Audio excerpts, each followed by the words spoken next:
Sagalee Waaqayyoo keessaa iddoo kana nan dubbisa. Abboota firdii boqonnaa jaarra kan jiru dubbisa. Macaafa abboota firdii boqonnaa jaarra kan jiru dubbisa. Sabni Israa'el immoo Waaqayyo duratti waan hamaa hin hojjetanii, kanaafis Waaqayyo dabarsee waggaa 7 harka warra Miidiyaanitti isaan kennee, qabaan warra Miidiyaan Israa'elitti waan jabaatee fi sabni Israa'el isaan dura miliquudhaaf boolla, holqaa fi da'oo jabaa tulluu irratti hin qopheeffatan. Yommuu warri Israa'el midhaan facaafatan, warri Miidiyaan, warri Amaaleeqii fi warri gara ba'aa biiftuu jiraatan dhufanii biyya Israa'el in rukutu turan. Fuullee isaanii buufatanii wanta lafti isaanii baasu hamma naannoo mandara Gaazaatti hin balleessu turan. Akkasumas horii isaanii ittiin jiraatan, hoolaa, saawwa yookiin harree isaanii hin hambifneef. Isaan dunkaanota isaanii fudhatanii horii isaanii uffatanii akka gurmuu hawaannisaa waan dhufaniif namoonni isaaniitiif gaalota isaanii lakkaa'uun hin danda'amu ture. Akkasitti biyyattii saamuudhaaf itti duulan. Warri Miidiyaan Israa'eloota hiyyoomsanii gadi deebisanii sabni Israa'el Waaqayyoo gargaarsa kadhatan. Yommuu sabni Israa'el waa'ee kanaaf warra Miidiyaan irratti Waaqayyoon hin kadhatan, Waaqayyo immoo raajii isaanitti erge. Raajichis isaaniin, Waaqayyo gooftaan saba Israa'el, ani biyya Gibxii lafa isin garbummaa turtan keessaa isin baaseera. Harka warra Gibxii isin furee warra isin cunqursan hundumaas isin oolchee fuula keessan dura ari'ee isaan baasee biyya isaaniis isiniif kenneera. Ani Waaqayyoo keessan isin warra biyya Amaarotaa keessa teessanii waaqayyoolii isaanii akka hin sodaanne isin abboomeen ture. Isin garuu anaaf dhaga'uu diddanii jedheen. Waaqayyoof galanni guddaan haa ta'u. Dubbii Waaqayyoo kana gabaabsineetu wajjin ilaallaa. Kutaama nama dubbise kana keessa taana yaada kana sagalicha isin warri bilbilarraa fayyadamtanis warri tarii haardweelii moo baaybiliirraa fayyadamtanis abboota firdii boqonnaa jaarraan dubbise. Macaafa abboota firdii boqonnaa 6-7 hamma dhaqee boqonnaa 8 ga'utti, almost amma 8 gara 9 amma 8 ga'utti waa'ee garbummaa Miidiyaan keessa jiraachuu, Waaqayyo immoo tajaajilaa hojjetaa isaaniif akka kaasee akka isaan gargaare dubbii Waaqayyoo kun dubbataa. Sana booddee kan jiru seenaa dargaggeessa kan biraadha. Samsoom nama jedhamutu itti fufaa. Achii booda Waaqayyo qabaa keessaa si baasa mata duree jedhu isin tajaajila. Waaqayyo qabaa keessaa si baasa. Waaqayyo waan nama qabu, waan isin qabe, waan na qabe, waan nu qabe keessaa Waaqayyo nu baasa. Qabaan tokko, qabaan baajatii nama hin baafne qabeenyi. Qabaa qabeenyi keessaa nama hin baafne, qabaa beekumsi keessaa nama hin baafne, qabaa firoonni baay'atanii keessaa nama hin baafne, qabaa akkasuma biyya guddaa jiraachuun, teekinooloojii keessa jiraachuun keessaa nama baasuu hin dandeenye, malkii qabaachuun keessaa nama baasuu hin dandeenye, keessaa harka Waaqayyootu si baasa. Harka Waaqayyoo duwwaadha wantichi keessaa nama baasuu danda'u. Maqaan Waaqayyoo eebbifamu. Gadda keessaa kan nama baasu. Jireenya Haannaadhaa yoo fudhattani, jireenyi Haannaa isheen gadda garaan qabaa jetti yeroo dubbattu. Eeliin lubi immoo waa'ee gadda garaa isheetii waan hin hubanneef machooftee jedha, waa'ee machii isheetii dubbata. Abbaan manaa immoo Elqaanaan, ani akka ijoollee meeqaayyuu siin ta'u anuma duwwaa callifteen kunuunsitu maal cinqii kan nu gashitaa dubbiin irraa dhaabii jedhaan. Masaanoon immoo Phiniinaan immoo ati homaa maal fayyadda, faayidaa waan qabdu jettiin akka gaangeetti ishee ilaaltii jechuudha. Egaa akkuma beektanii gaangeen hin hortu. Kanaaf iddoo sana keessaa wanti baay'ee dinqisiisaan tokko yoo jiraate, Waaqayyo isanii na yeroo isheen boossus, yeroo isheen gadditus, yeroo haalli garaagaraa sun ta'u hundumaayyuu isaan jibbanis isaan dheekkamanis isaan taajjabanis Waaqayyo callisee waan ilaala ture. Adana keessatti immoo Waaqayyo maal jedhaanii deebii gaaffii kadhannaa jaraa boqonnaa 6 yoo dubbiftan lakkoofsa 1 kaatanii Waaqayyo naannoo lakkoofsa 9 booda haa isaanitti dubbata kadhannaa isaanii. Isa jarri amma lakkoofsa 1 amma lakkoofsa 8tti dubbatu calmaadhaan dubbicha dubbisaa ilaala. Namoonni yeroo baay'ee namni baay'ee dubbata jechuudha. Waaqayyo baay'ee callisaa jechuudha sirraa waan argitan.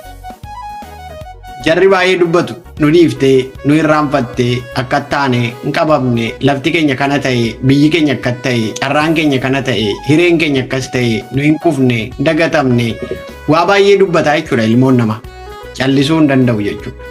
Waaqayyo lakkoofsa 9 booda dubbii kanatti dubbate maalittiin jedha raajiitti ergedha mitire ergasii booddee lakkoofsa 8 booda Waaqayyo immoo raajii isaanitti ergee raajichis isaaniin Waaqayyo gooftaan sabni Israa'el ani biyya Gibxii lafa isin garbummaa turtan keessaa isin baaseera jedhaan harka warra Gibxii keessaas isin furee warra isin cunqursan hundumaas isin oolchee fuula keessan dura ari'ee isaan baasee biyya isaaniis isiniif kenneera erga jedhee lakkoofsa 10 ani Waaqayyo gooftaan keessan isin warri biyya Amaarotaa keessaa teessanii jedhaan rakkoon jaraa gaaddana. Rakkoon miidiyaanitti isaan galchuudhaa addana ture. Rakkoo guddaan pooyintiin cimaan rakkoon itti jarrii haqanii balaa kana keessa bu'anii iddoo kana. Si'a tokko wanta Waaqayyo hin tuqin jedhee kana turre wayyaa jedhannee dhannee tuqnaa inni immoo balaa nu baate nutti adeema. Kanatu wanta kana turre fooyyee qaba. Kana turre wayyaa rakkina koorra haalan keessa jirurra dadhabbii koorra jennee dhaqnee waa tuqnaa inni immoo balaa qaba. Saaraani Abrahaamiini kanatu wayya yaada jedhu waan kaaftee fi Aggaariin bira dhaqeette. Abrahaamis hin dhaqee wayyaan sun hin taane balaarra isaan waan buuse mana isaanii jireenya isaanii bidiruu isaanii jeeqee kanatu wayya jedhanii wanti filatan balaa qaba waan ta'eef kanatu wayya jedhaniitu dhaqanii mucaychi inni isaan dhaqanis hin ta'e inni Waaqayyo jedhes hin ta'e see tokko immoo wanti cubbuudha baay'ee saffisee namaa ta'a. Kan akka waan cubbuu namaaf ariifatu hin jiru lafa kanarra. Aliifi kaayyoon isaa nama ittiin salphisuudha waan ta'eef Waaqayyoof nama gargar baasuudha waan ta'eef wanti itti dafqanii itti dadhabanii hojjetan amma kana namaan qajeelu. Wanti cubbuudhaa baay'ee toora namaa qabata. Wanti karaa dalgaa baay'ee namaa sirrata. Baay'ee namaa mijata. Dadhabbii naman gaafatu. Bu'aa bayyumaa naman gaafatu. Dafqa naman gaafatu.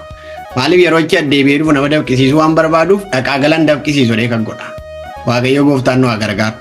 Kanaaf kutaa kana keessatti rakkoon keessa maal jedhaan isin biyya Gibxii waggaa 400 jiraattan waggaa 40 karaa deemtan dhuftanii biyya jara kanaa galtan biyya isaaniin isinii kenne teessuma isaaniin isinii kenne lafa jaraan isinii kenne mirgan isinii kenne loleen isin moosise gaaddisan isinii ta'e abdiin isinii ta'e gaachanan isinii ta'e isiniin oolche isin garuu maal filattan jedhaan lakkoofsa 10 booda yeroo dubbiftan isin garuu warra biyya Amaarotaa keessa teessanii jedhaan Amaara moo kan jenne dara rabbi Amaarota sabantanii biraadha wantiisa. Kanaaf biyya Amaarotaa keessa teessanii jedheetu maal jedhaan waaqayyoolii isaanii hin sodaanne hin abboomamtan isaaniif dhaga'uu hin diddani gara waaqayyoolii isaaniitti achi deebitanii jedhaan hin sodaatinaa isiniin jedheen ture waaqayyoolii isaanii duukaa buuchuu barbaadanidhaan. Kana booddee yommus warri biyya Amaarotaa keessa teessanii waaqayyoolii isaanii akka hin sodaanne isin abboomeen ture isin garuu anaaf dhaga'uu diddanii jedheeraan maal jechuudha kana jechuun jara waaqa jaraa sodaattanii hin sodaattanii nu ajjeesuu waaqni warra Amaarotaa inni jarri kun sodaatan amala akkamii qaba waaqni warra Amaarotaa kun amala 5 qaba jarri yeroo warri Amaarota warri jedhaman kun karaa amala 5 qaba tokko bokkaa roobsee bokkaa caamsaa jedhanii amanu warri Amaarota waaqni isaanii. Lammata irratti aduu dhala kennaa jedhanii amanu. Sadaffaa irratti waan Amaarotaa kun hin sooroma nama dureessa nama godha qabeenya baay'ee namaa kennaa jedhaniitu waaqni warra Amaarotaa kun luuccuu wayii fakkaatti akka fakkiisee waan footoo see ilaaltaniitti yoo ta'e warri luuccuu waan akka maal jedhee seetti akkan ibsuun beeku hantuuta caakkaa see jedhamtu argitaniitti yoo ta'e hantuuta caakkaa fakkaata fakkiin isaa. Kanaaf jarri kun mana isaanii keessatti tokkoon mana warra Amaarotaa keessaa waaqni tolfamaan sun jira jechuudha. Waaqni tolfamaan sun mana warra Amaarotaa sana keessa jira. Kanaaf mana isaanii keessa footoodhaan bineensonni akkasii horsiifamanii allaattiiwwan bifi isaanii namatti hin tolle qocaadhaan qocaa miti fatteedhaan fattee miti raachaan raacha miti wanta mataaf duddi waliin isaan beekamne wayii ittiin sooromnadhanii manatti guurratanii taa'u jechuudha jarri kun. Har'as biyyoota naannoo adda addaa keessa wanta akkasii baay'inaan jira. Jarri tokko tokko ittiin sooromuudhaaf jarri tokko tokko immoo ittiinitu ijoolleen isaanii itti wareeganiitu jiraatu jechuudha. Kanaafitu waaqa jara kanaa sodaattanii ittiin jedhee gaa Waaqayyo. Ani sodaatinaa isiniin jedheen ture. Waaqayyo hin sodaatin jennaan hin sodaatinaa. Macaafa qulqulluu keessaa yeroo 365 gararraa caalaa jechuudha.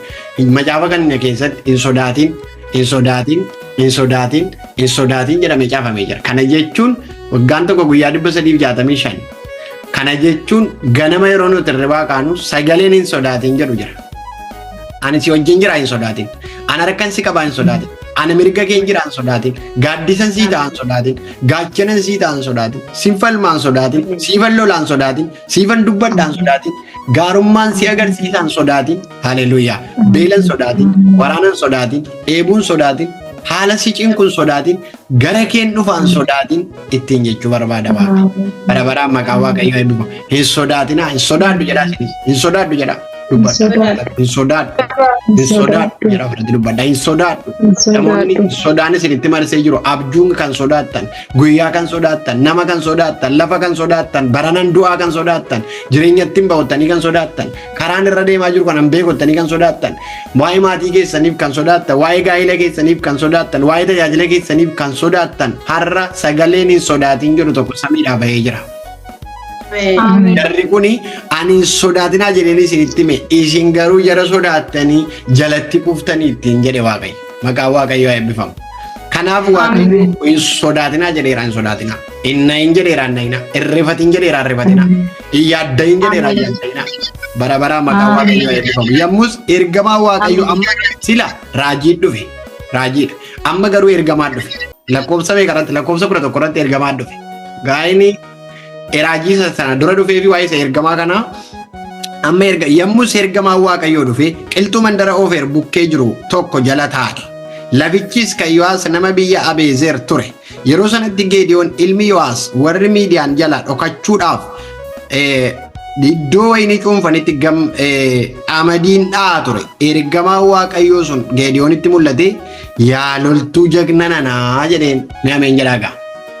Ameen. Saba sodaatu keessaa loltuu jagni ba'uuf deema gaama.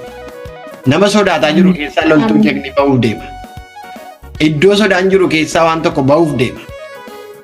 Yaa loltuu jagna nana jedheen. Namichi sodaatee iddoo da'ootti goree nama qamadii dha'uutti jiru yeroon isaa yeroo itti rakkisaadha. Yeroo qamadii itti dha'an iyyuu miti midhaan makarachuutti nama jiru maqaa Waaqayyoo eebbifamu. Haala rakkisaa tokko keessa nama jiru Waaqayyoo dhufee maal ittiin jedha yaa loltuu jagna nanan sodaatin. Qola isin keessa jirtan, mana isin keessa jirtan, mandara isin keessa jirtan, haala isin keessa jirtan, karaa isin keessa jirtan keessatti harki Waaqayyoo dhufee yaa loltuu jagna nan ati loltuu cimtuudha, ati ogeettiidha, ati humna qabda, ati saba kana garbummaadhaa hin baaftaa jedheen nami maal jedheetti dubbata deebisee Geediyoon ergamaa sana wajjin dubbii Geediyooniif ergamaan godhan. Geediyoon immoo deebisee jira lakkoofsa 13 yaa gooftaa koo Waaqayyo nu wajjin utuu jiraate jedhaan maaliif wanti kun hundumtuu nutti dhufare hojiin isaa inni dinqisiisaan inni abboonni keenya Waaqayyo ittiin biyya Gibxii nu baase jedhanii nutti himaa turan sun meerrere amma garuu Waaqayyo nu gate harka warra Miidiyaanitti dabarsee nu kenne jedheen Waaqayyo Geediyoonitti dhiyaatee ati humna qabdu kanaan dhaqi Israa'eliin harka warra Miidiyaan jalaa akka baaftuuf ani si ergeera.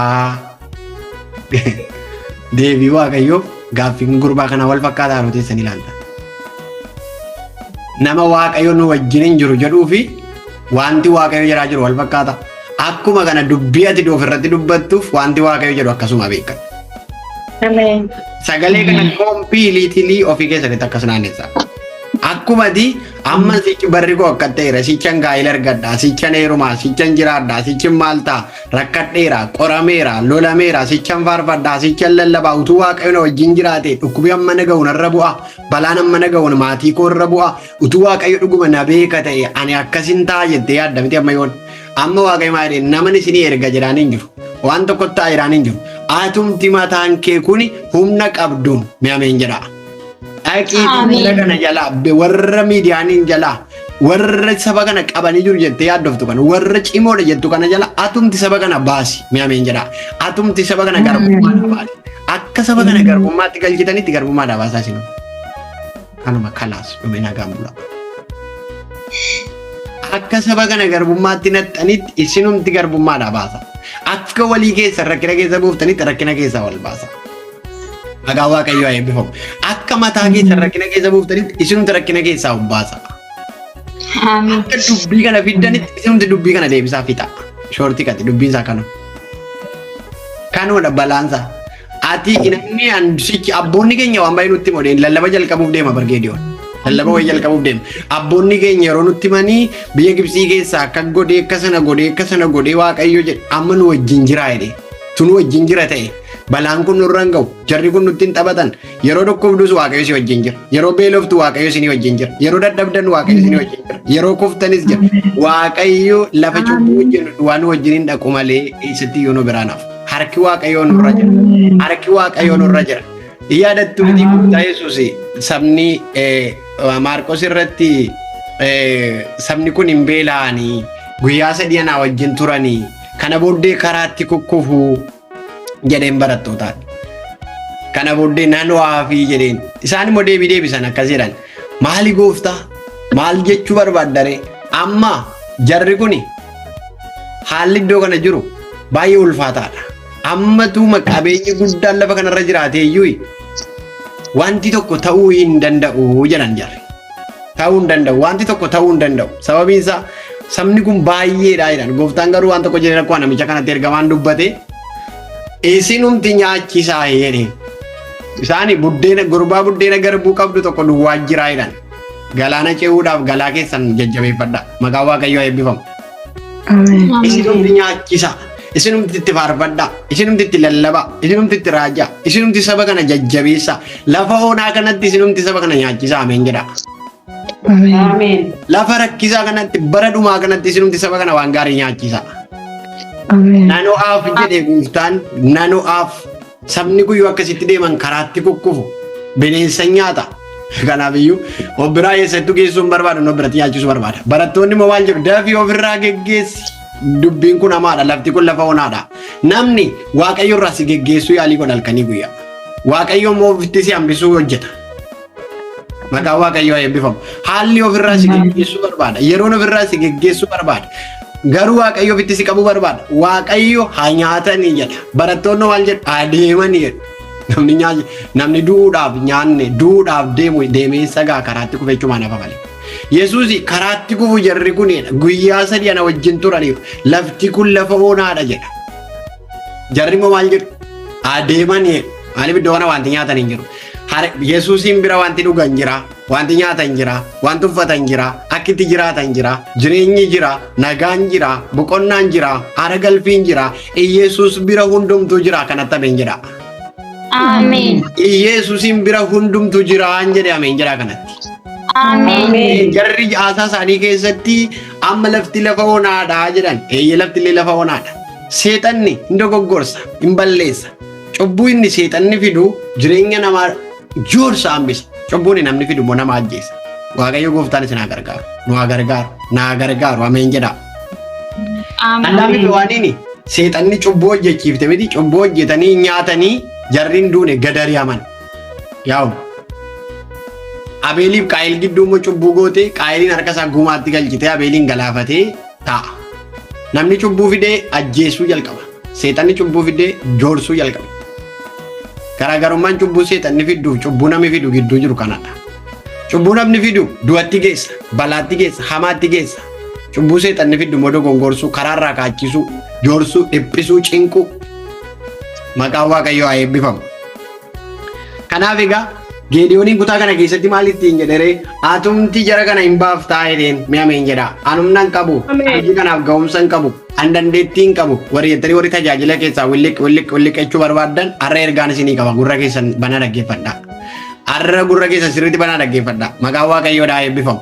Atumti saba garboo biratti boossu kana Waaqayyo sun wajjin hin jirtu kana jira iji kee banamee ana argu dhaqi garbummaa baasii jedhee Waaqayyo. Maqaan Waaqayyoo eebbifamu.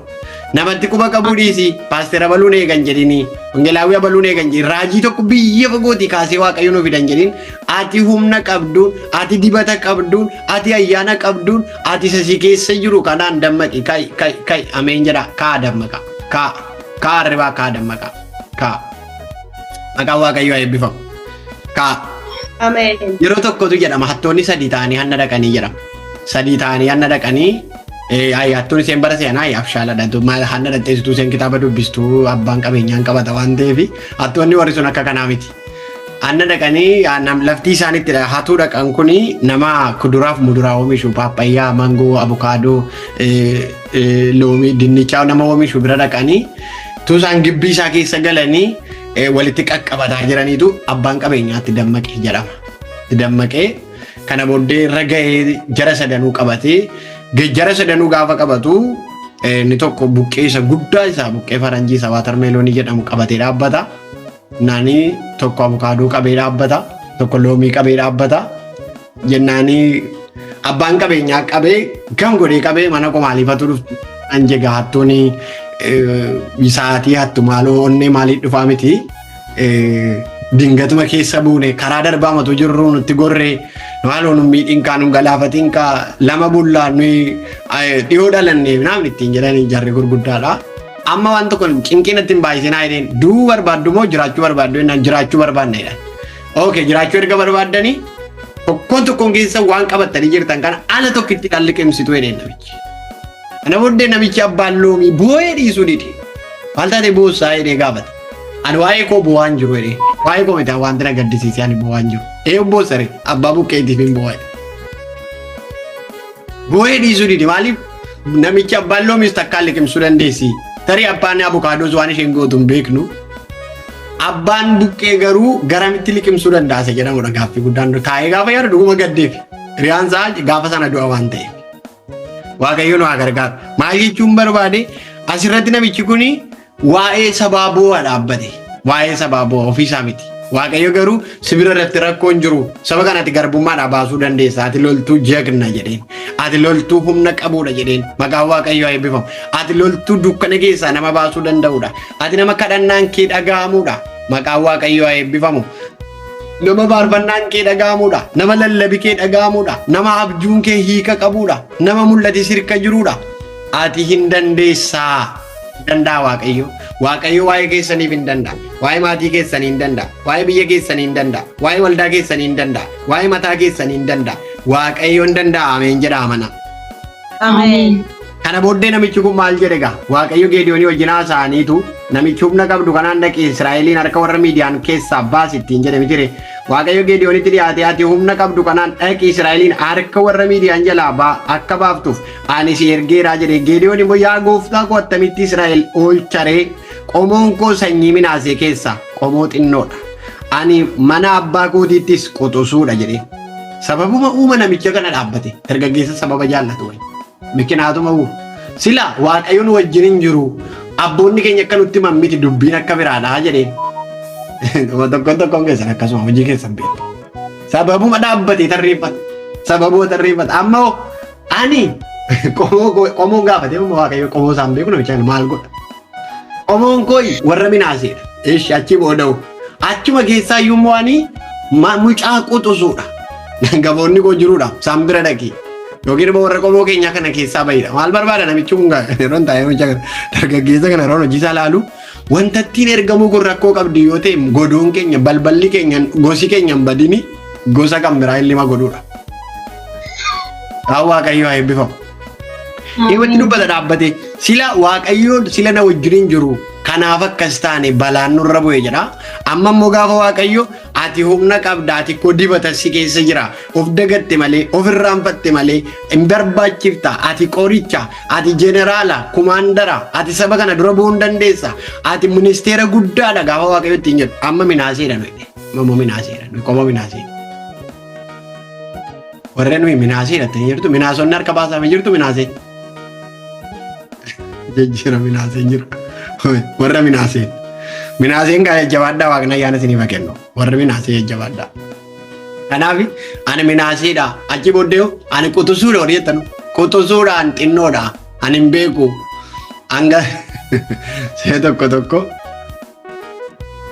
Boriin dhufteetti yoo. Natti maasiin hin jedhe natti himne waan ta'eef ani hin beeku. Namni viidiyoon kiyyaara nagaan qabu. Wayyo paasterii kiyyaa naa dhufu maal hubatu.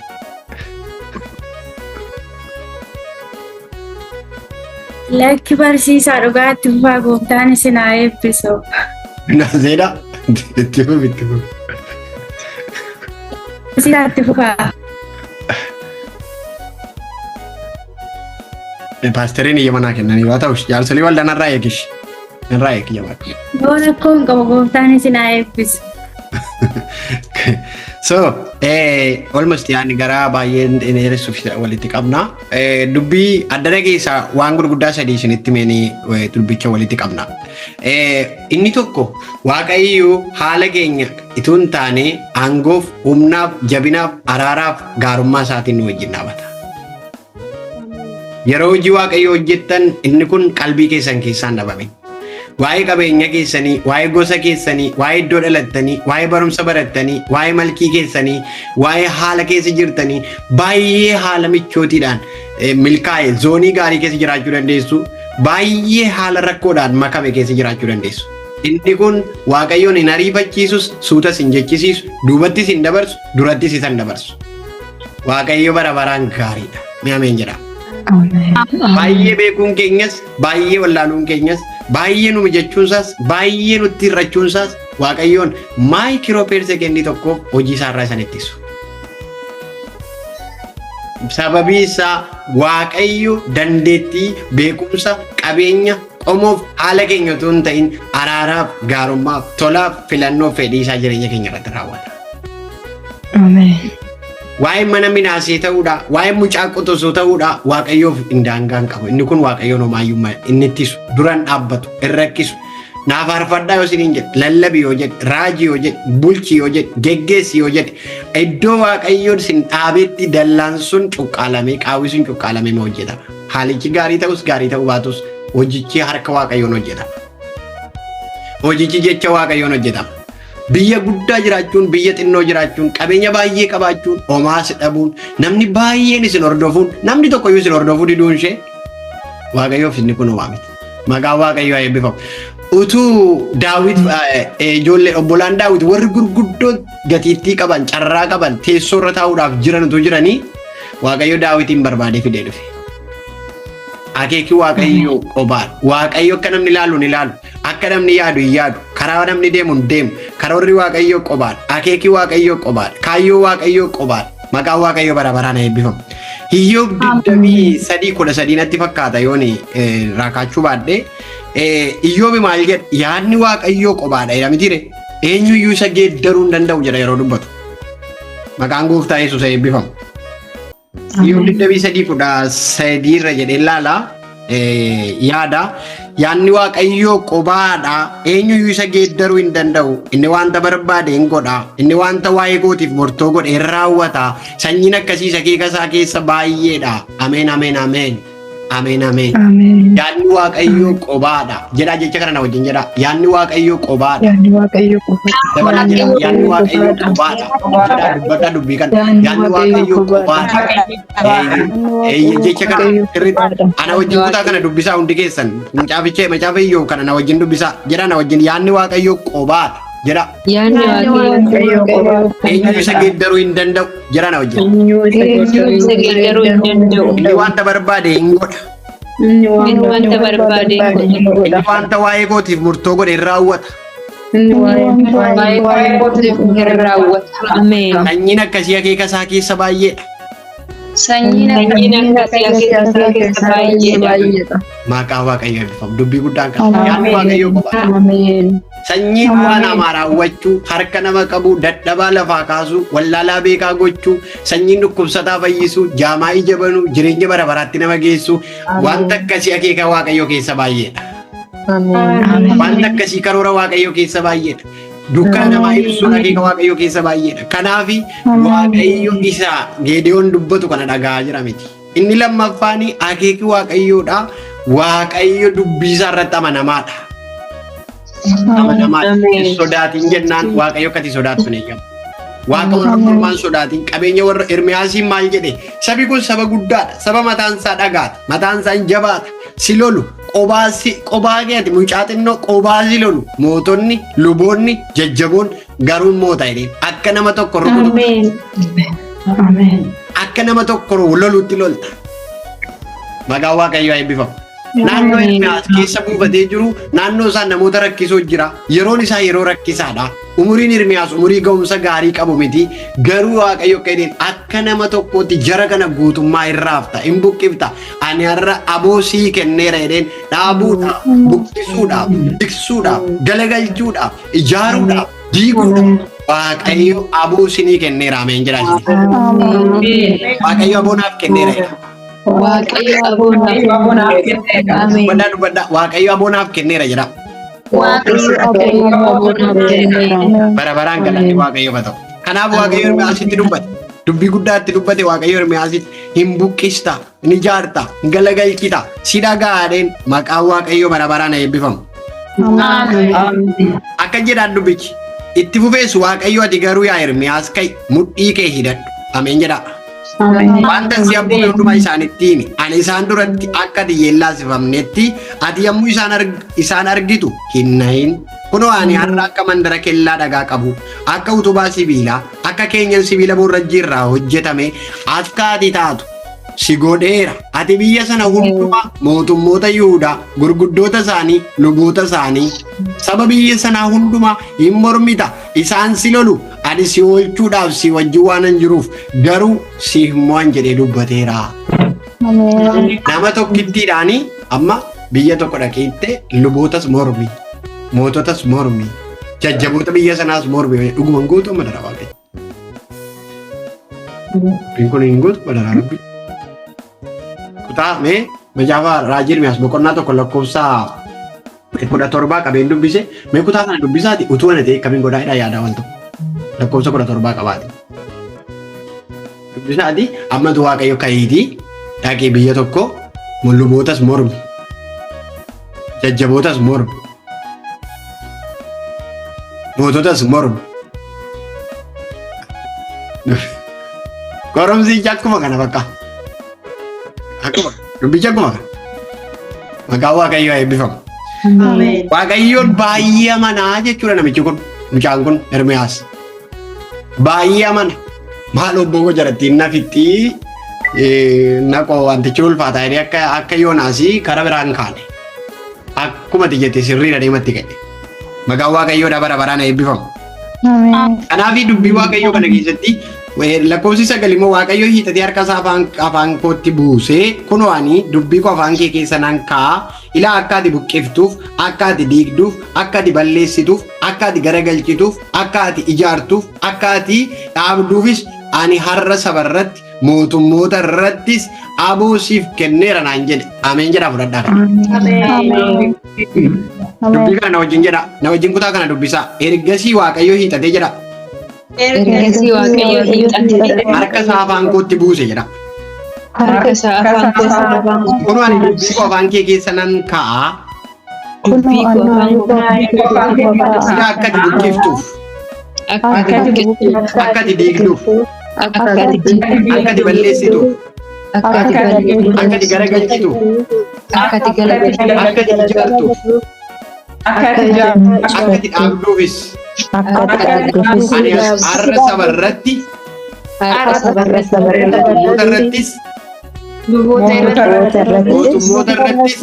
mootummoota irrattis aboo siif kenneera. aboo siif kenneera. Ameen. Jira galata midhaawaa. Galata isaaf ta'a.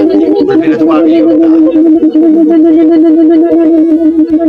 Hallelujah. Inni sadaffaan inni tokkoffaan waaqayyo haala keenya irratti hin dhaabbatu. Inni lammaffaan waaqayyo wanta inni jedhe hin sodaatiniin waaqayyo biratti hin sodaatini. Baay'inaaf xinneenyaa haala keenyaaf tun ta'in Waaqayyo dubbisaaf amanamaadha. Sadaffaa irratti Waaqayyo namoota ajajaman ni jaallata. Ameen. Sila makiliitii maal jettee maal ture wantichi mattaazas mini baltaal ture. Mattaazas kama sawaatti. Akkas ture amaarinyaan tokko baay'ina biratti waan ta'eef har'a sirriima bade kanaafin tokko itti manne booddee rakkoo keessa galtu deeman hin bade sirriima bade. Ajajamuun aarsaa yookiin qalma gootarra caalaa jedha sagalee Waaqayyoodha. Kanaaf ajajamuun Waaqayyo biratti wanti Waaqayyo godhi jedhe gochuun Waaqayyo biratti shillimaata kennisiisa. Badhaasa kennisiisa. Ameen. Badhaasa kennisiisa. Ayyaana namatti dabala. Maatiyoosii yoo dubbiftani namichi tokko qabeenya hire jedha. Isa tokkotti 5,000, isa tokkotti 3,000, isa tokkotti 2,000 kennee karaa deemeedha. Kana booddee inni tokko si sodaadhee ati guddaadha, ati gooftaadha, ati cimaadha, ati tun facaasin makartaa takka goota jedhee awwaalee jedha. Inni sun immoo yeroo kennu namichi maal jedhe ittiin hojjedhaa yeroo dhuftan bu'aan barbaadaa jedhee deeme namichi. Gaafa gooftaan isaanii deebi'anii dhufan namitti isetti akka goote sanaa gara rakkina guddaatti, gara isa dhumaatti, gara itti eekkamuutti galchee nan sodaadhe nan awwaaleen suni. Namoota ajajaman Waaqayyo harka isaanii qaba. Mana isaanii gargaara. Jireenya isaanii gargaara. Maatii isaanii gargaara. Biyya isaanii gargaara. Waldaa isaanii gargaara. Namoota ajajaman duukaa harki Waaqayyoo jira. Waliif ajajamu. Waaqayyoof ajajamu. Waaqayyoo dhaga'u karaa keessan irratti gooftaa duukaa adeemu. Kanatu wayya jechuun lootiin hin galaafate. Looti Abrahaam dhaabbatee dubbiin itti babay'attee naan mee lafa kana filadhu jedheen Abrahaam lootiin wajjin deemu turan. Lootiin filate. Inni looti filate haalli isaa akka lalisaa ture. Yeroo tokko tokko waan gaggaarii filanna silaa filannoon galchinu waan ta'eef waan durii filannu sana keessa moo Waaqayyo dhufee hin galu rakkinnisa. Obaama keenya dhaabbannee bashabbashna jechuudha. Achi looti filatee gaafa inni filatu hin lalisaa. Waanuma waanuma nama awwanaaf badu Waaqayyo namarraa qabu. Dhugaan ulfaataadha. Waanuma bitaa namatti galu wayii. Gaafa looti filatu bara akka sana hin taane lalisaa sitti tolaa. Abrahaam gaafa filatu lafichi gaafa qoqoree goggogaadha. Horiif hin ta'u, namaaf hin ta'u, mana irratti ijaarrachuuf hin ta'u, itti jiraachuuf hin ta'u. Looti baqatee sokke dubbiin galagalee gaafa inni dhaqu kan looti dirraashii isaa tabalaashee olii gattee haalli isaa babbadee kan Abrahaam immoo lalise. Waaqayyo lafa gogaa isin dhaabattan irra harfi isaa dhaabbataa meenyadha. Dhaabbattan irra ofii isaa dhaabbata Waaqayyo. Ayyaana isaatiin, sagalee isaatiin, jecha isaatiin, ergaa isaatiin, karoora isaatiin, haleluuyaa. Gogaa akaawuntii xinnoo waan takka akaawuntii keessan irra jiru Waaqayyotti agarsiifnaan Waaqayyo akka itti barakachiisu beeka. Amannu kun Waaqa daakuu qonyee tokko waggaa 3 ol nama sooruudha. Waaqni amannu kun daadhii cuggee maanni maqaan isaa zayitii cuggee keessa jirtu cuggee xinnoo tokko idaa namarraa baasa. Gaaniitti barmeeliitti namaa guddisa. Warra ajajaman duukaa harka Waaqayyoo jira. Warra Waaqayyoon nagaanitti balballi cufamuu hin danda'u. Balbala didanii qositti dhufanii Waaqayyoo didee dhufee sirraa bana. Silaasiin ilaalaa. Balballi itti cufamee harkaan miilli hidhamee mana dukkanaa keessa taa'u samiidhaa garuu sagaleen dhufeera. Waaqayyoo eebbifamu. Warra hidhaman duukaa afurri qulqulluun ni dhamaatuun ta'e xiiqee faarfachiisa. Warra hidhaman duukaa afurri qulqulluun cufa baabana. Du'aa kaasa, jaamaa bana, seenaa geeddaru, xinnoo bara galchiisa, aduu bariisisa, galaana gargariira, gaara gadi qaba. Waaqayyo ilmaan isaa wajjin jira mee ameen jedha isa. Warri Waaqayyo na wajjin jira jettan ameen jedha. Waaqayyo gooftaan si duukaa jiran jedhaan ameen jedha. Si duukaa jira Waaqayyo si gargaaruudhaaf, si furuudhaaf, si hiikuudhaaf, si ceesisuudhaaf, gaarummaa sitti mul'isuudhaaf. Waaqayyo aduu lixxe bariisisuudhaaf ijoollee isaa wajjin. Waaqayyo gaariidha. Waaqayyo gaariidha. Sagalee kana keessa jiraatu Waaqayyo haa gargaaru. Waaqayyoon kadhannaa dhageessu. Waaqa Abrahaam kan Isiyaaq kan Yaaqoob galanni siif haa ta'u. Dubbii dhageenya kanatti akka jiraatu. Ilmaan kee kun dubbii kana keessa akka jiraatan.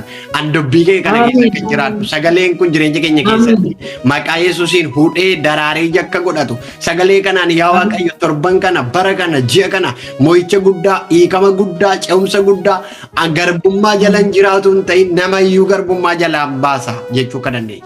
Afurri Waaqayyo narra jiru bilisa nama baasa. Afurri Waaqayyo narra jiru bilisa nama baasa. Dhukkuba keessaa nama fayyisa. Jireenya keessatti nama baasa. Seenaa namaa geeddara. Afurri Waaqayyo anarra jira. Anarra jira.